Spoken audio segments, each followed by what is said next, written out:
ठाकुर देवता महाराज है भैया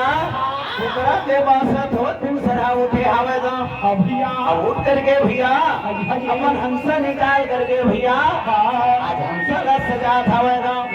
सजा थे भैया इसे न गनी गनी मुआ उठे आवे जे मां हीरा के लेख लगा दे आवे तो यही बात के भैया कंचन के कसनी कसे आवे और पिंचट के घोड़ा लगाम खवा करके आज ठाकुर देवता महाराज तैयार हो गए हवेगा तैयार हो करके भैया कई कई